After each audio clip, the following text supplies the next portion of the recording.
길다면 길고 짧다면 짧은 리프 강의 시간상은 한 2달 정도 왔는데요. 마지막 날 또 지금 좀 할 게 많은데요. 부지런히 가가지고 유종의 미를 한번 걷어보도록 열심히 해보죠. 자, 질권 보겠습니다. 바로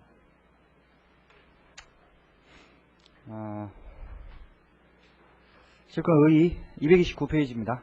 그래서 질권이란 채권자가 채무의 변제를 받을 때까지 채권의 담보로 채무자 또는 제3자로부터 인도받은 물건 또는 재산권을 유치함으로써 채무의 변제를 간접적으로 강제하는 동시에 변제가 없으면 매각대금으로부터 우선 변제를 받을 수 있는 담보물권. 이건 전혀 외우실 건 없고요. 그냥 이해만 하시면 되겠습니다. 이해 하나 드러났죠? 그래서 A가 B에게 100만원을 빌려주고 담보로 B 소유의 보석을 입질받으면 그래서 B가 지금 질권자가 되는 것이고요. 그래서 B가 변제를 받을 때까지 보석을 유치해서 인도를 거절할 수 있다. 그래서 채무를 일단 간접적으로 강제하는 동시에요. 이행기에도 변제를 하지 않으면 그 보석을 경매, 기타 방법으로 매각해서 그 매각대금으로부터 다른 채권자의 우선하여 변제를 받을 수 있다. 이게 우선 변제적 효력이죠. 그 질권에는 그래서 유치적 효력과 우선 변제적 효력이 있습니다. 다른 담보물권과의 비교. 자, 유치권과의 비교. 기초적인 문제들입니다. 다른 담보물권과의 비교는. 그래서 일단 유치적 효력을 가진다는 점에서 유치권과 같다. 근데 유치권은 법정 담보물권이고요. 법률 규정의 요건을 충족하면 당연히 성립하는 법정 담보물권이고, 질권은 원칙적으로 약정 담보물권입니다.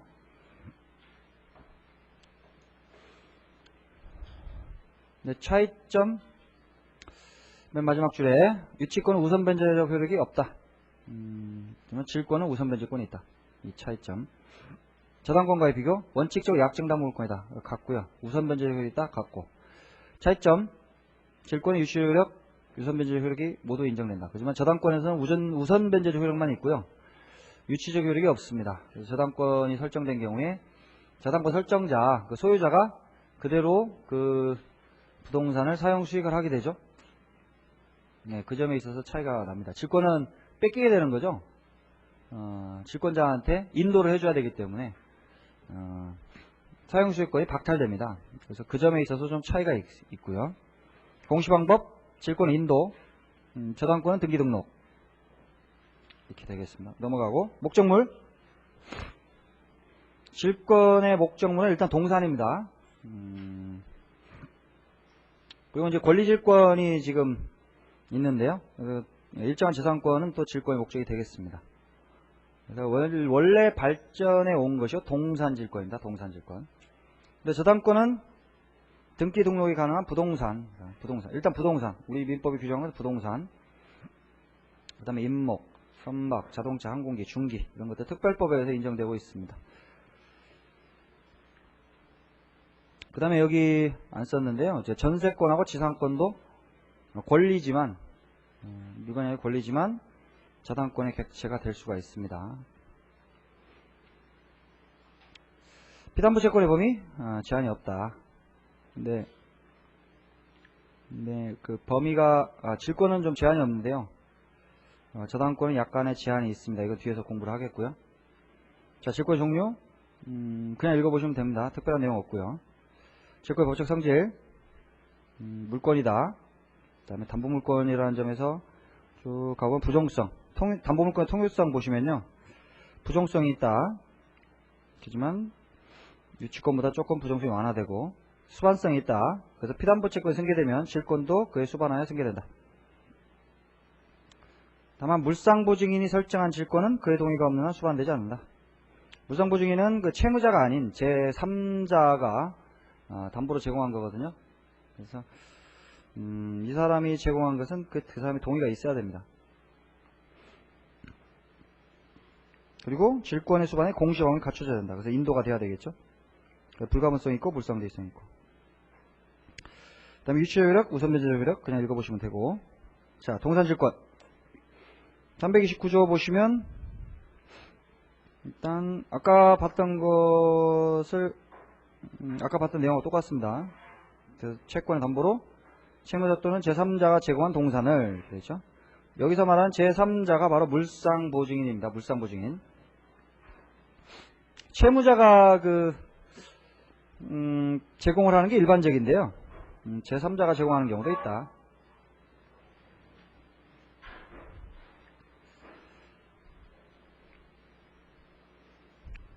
이런 경우에는 이제 채무자와 질권 설정자가 분리되는 상황이 발생하죠.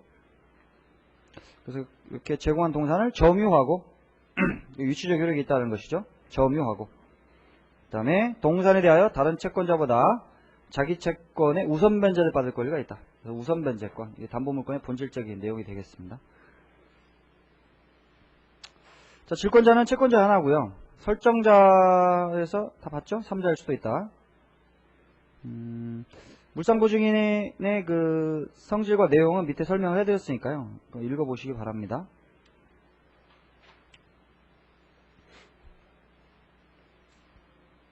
그 다음 페이지 넘어가서요.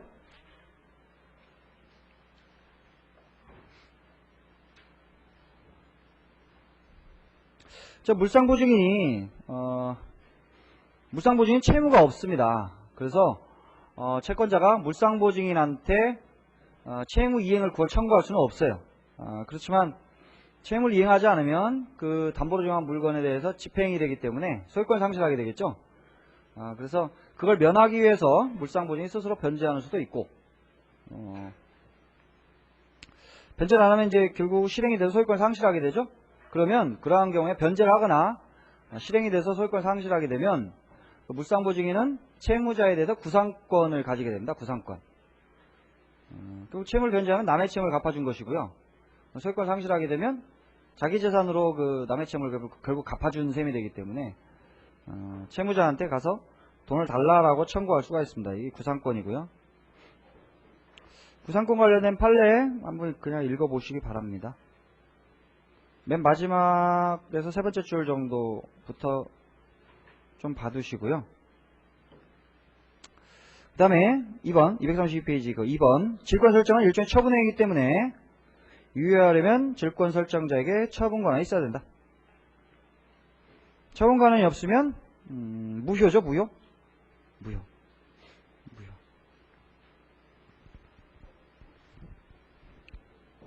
그렇지만 선의취득 규정에서 보호될 수도 있죠.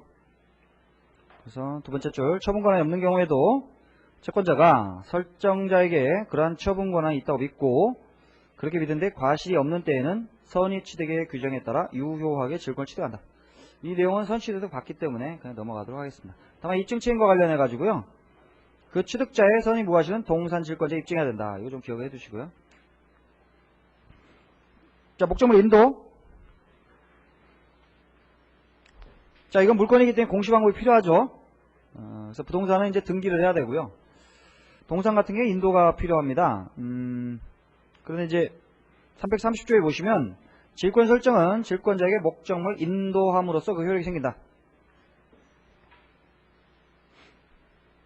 그래서 제목이 설정계약 요물성 이렇게 되어 있어요. 그래서 과연 질권 설정계약이 요물계약이냐 이런 문제가 나오는데요. 요물계약이라고 보는 견해도 있지만 대체적으로 요물계약이라고 보지는 않습니다.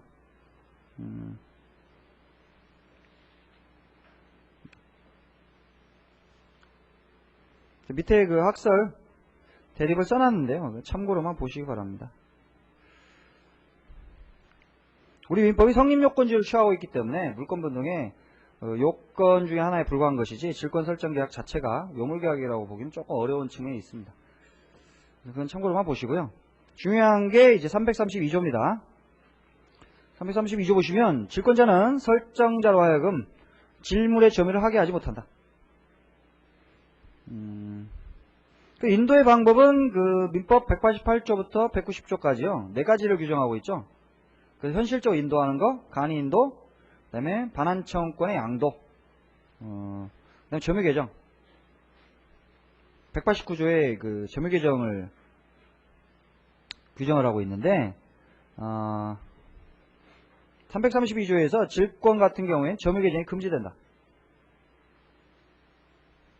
즉 질권 설정자가 그대로 현실적으로 점유하는 형태의 인도는 안 된다라고 하는 것이죠. 이 조문의 의미를 통설은 그 세 번째 줄이에요. 233페이지 네 번째 줄. 질권의 특질인 목적물의 점유를 설정자로부터 빼앗아서 그의 사용 수익을 금지하는 유치적 효력을 확보하는 데 있다. 그래서 나중에 일단 질권이 성립한 후라 하더라도 나중에 반환을 하잖아요. 설정자에게 반환을 하게 되면 소멸한다고 합니다. 그게 통설정의 입장이에요. 다의 그 내용이 나오고 있죠. 그래서 이 조문 좀 유의있게 좀 봐두시기 바랍니다. 그 다음에 자 동사질과 목적물. 목적물은 자 331조 질권은 양도할 수 없는 물건을 목적으로 하지 못한다. 일단 양도가 가능해야 돈을 안 갚으면 그걸 처분해가지고 만족을 얻을 수 있잖아요. 그래서 일단 양도가 가능해야 됩니다.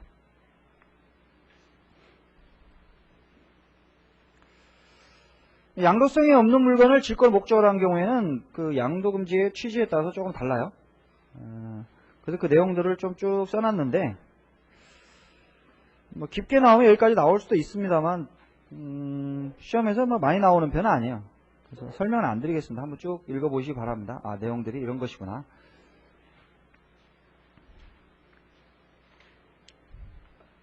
다 한번 설명해놨으니까 뭐 읽어보시면 아실 수 있을 거예요.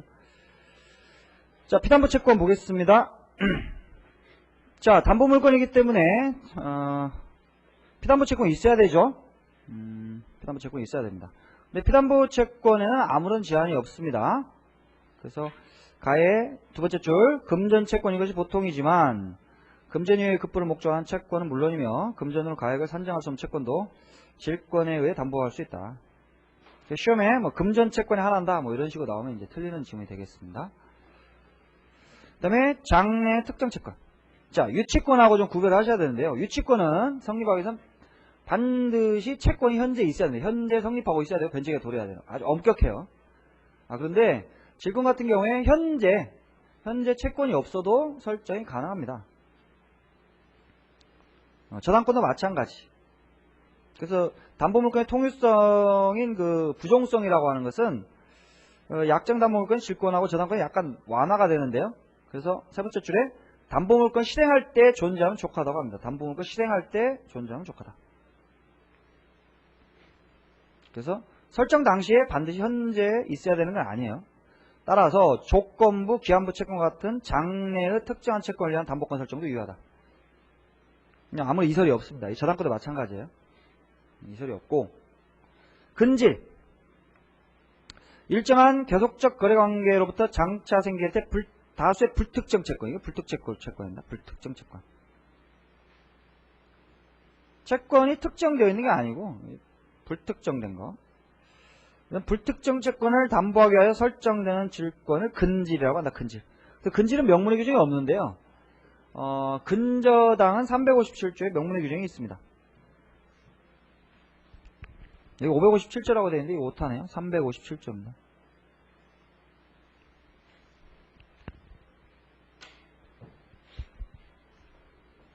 그래서 이것도 인정한 명문의 규정은 근질은 지금 명문의 규정이 없지만 인정한다는데 이설이 없어요. 자, 법정질권 여러분 읽어보시기 바랍니다. 조문이 648조, 650조 이렇게 있거든요. 조문만 간단히 좀 봐두시죠. 예외적인 모습입니다. 원래 질권은 약정담보물건이에요. 원칙적으로 약정담보물건입니다. 법률 규정에서 성립하는 게 예외적인 거예요. 자, 동산질권 효력. 첫 번째. 자, 동산질권 효력이 미치는 목적물의 범위. 자, 여기서 효력이 미친다는 것이 뭘 의미하는가를 잠깐 생각할 필요가 있는데요. 일단 처분의 대상이 된다는 겁니다. 자, 소유권자가 아님에도 불구하고 처분할 수 있다는 것이죠. 그래서 이 질권의 효력이 미쳐야 처분할 수가 있죠. 그리고 그 매각대금으로부터 우선변제를 받는다는 데 본질적 효력이 있잖아요. 그래서 그 처분의 대가가 피담보채권 우선변제 충당한다는 의미가 있습니다. 그리고 마지막으로 경락인이요 물건의 소유권을 취득한다는 겁니다. 경락인이 질권 효력이 미쳐야 제대로 된 처분이 이루어질 수가 있고, 그래서 그 경매 절차에서 매각대금을 내고 이렇게 경락받은 사람이 있죠? 그 사람이 소유권을 취득할 수 있는 겁니다. 질권 효력이 미쳐야. 그 질물 인도된 거, 질물에는 뭐 당연히 미칠 것이고, 그다음 종물 있죠? 종물은 인도되어야 돼 미칩니다. 이거 좀 주의하시고요. 종물은 뭐 당연히 미치진 않습니다. 인도가 돼야 됩니다. 종물. 그 다음에 천연과실, 법정과실 다 미칩니다. 천연과실, 법정과실 다 미쳐요.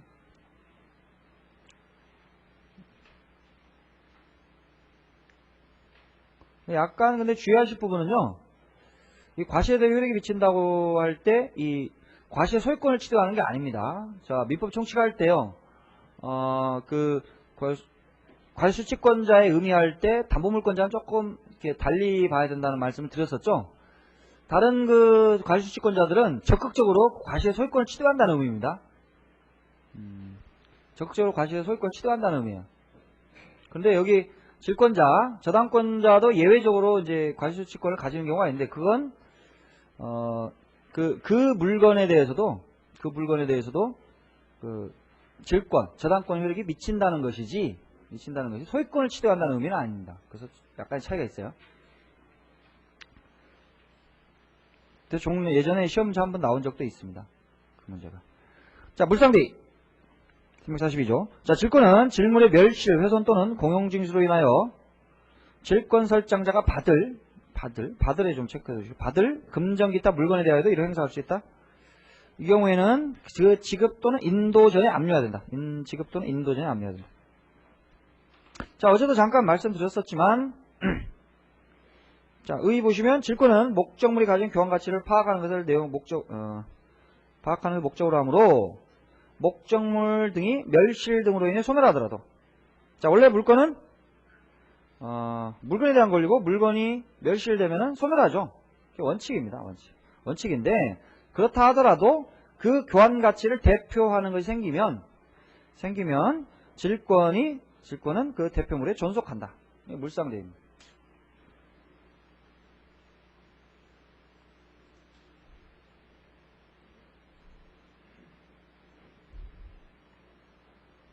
근데 이 조문을 지금 342조 동산질권 파트에 두면서요, 권리질권과 저당권에 준용하는 형태를 취하고 있습니다. 물상대에는 권리질권하고 저당권에도 인정이 된다. 그런데 계속 강조드리지만 유치권은 물상대권이 없어요. 물상대가 인정되지 않습니다. 우선변제권이 없고, 따라서 물상대도 없습니다. 시험에 자주 나오는 것이고요. 자, 그러면 물상대가 인정된 대표물이 뭐가 있느냐? 자, 질물의 멸실, 훼손, 공용징수로 인해 질권 설정자 받을 금전 기타 물건이죠.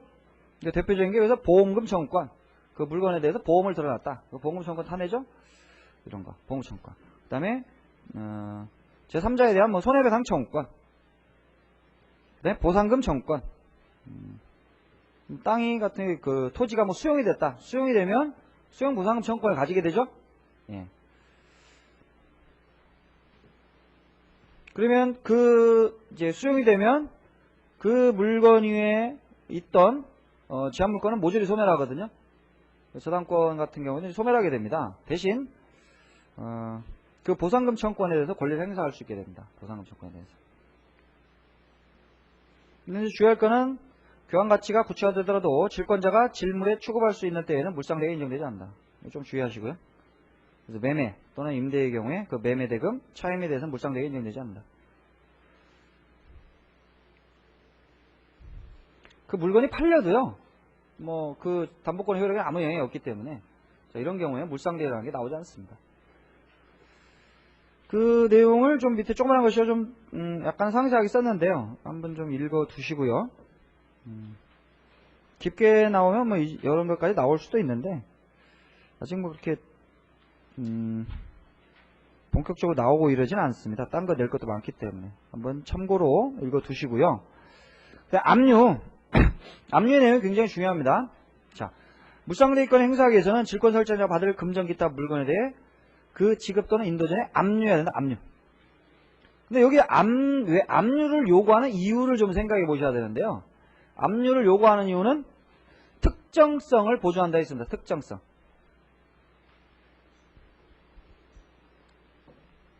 자, 채권자는요, 뭐 별다른 담보권을 가지고 있지 않다 하더라도 그 채무자의 일반 재산에 대해서 강제 집행을 할 수가 있습니다. 그래서 돈을 안 갚으면 채무자에 속하는 재산들을 다 찾아내가지고 다 경매에 붙여가지고 자기 채권 만족을 얻을 수가 있습니다. 다만 우선변제권이라는 게 없죠. 그래서 다른 채권자가 배당에 끼어들면 그 사람과 이렇게 나눠야 됩니다. 물론 이제 딴 채권자들 다 주고 나오면 별 문제가 없지만 그 다 했는데 부족하다 이러면 나눠야 되거든요. 그런데 지금과 같은 질권자 이런 애들은 그 매각대금에 대해서 딴 모든 사람 다 우선해서 변제를 갈 수가 있잖아요.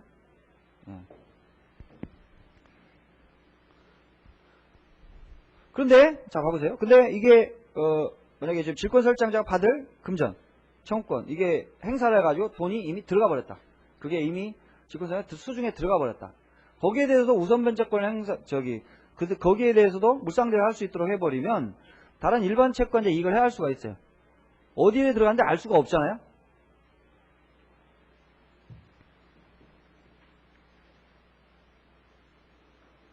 이렇게 되면 만약 쫓아간다면 그 채무자의 일반 재산 전체에 대해서 우선변제 인정하는 그런 경우가 될 수가 있습니다.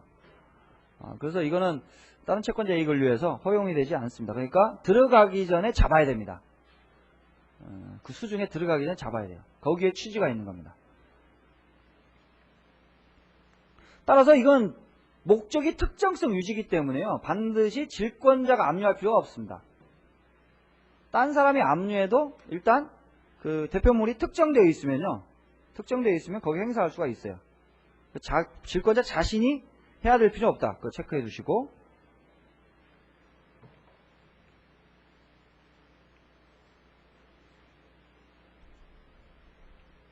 그 다음에 맨 마지막 줄에요. 맨 마지막 두 번째 줄. 꼭 압류가 아니더라도 공탁을 통해 특정성이 유지된다면 물상대가 행사할 수 있다. 자, 이건 공탁소에 그대로 있기 때문에 여전히 그 일반 수준이 안 들어갔죠?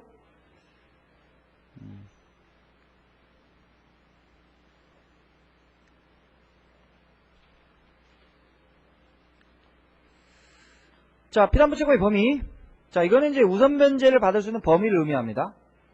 어디까지 우선변제, 다른 채권자 우선해서 변제를 받을 수 있느냐. 이 의미인데요. 334조. 자, 질권은 원본, 이자, 위약금, 질권 실행의 비용, 질물 보존 비용, 채무불이행 또는 질물의 하자로 인한 손해배상의 채권을 담보한다. 이게 원칙적인 내용이고, 다만 다른 약정이 있으면 그 약정에 간다. 자, 이거는 저당권과의 비교하에서 조금 보실 필요가 있습니다. 내용들은 여러분들 읽어보시기 바랍니다. 읽어보시면 다 아실 수 있을 거예요. 설명은 생략을 하고 불가분성 읽어보시면 되겠고, 자, 유치적 효력 335조. 자, 질권자는 전조의 질권의 변제를 받을 때까지 질물을 유치할 수 있다. 그러나 자기보다 우선권이 있는 채권자에게 대항하지 못한다.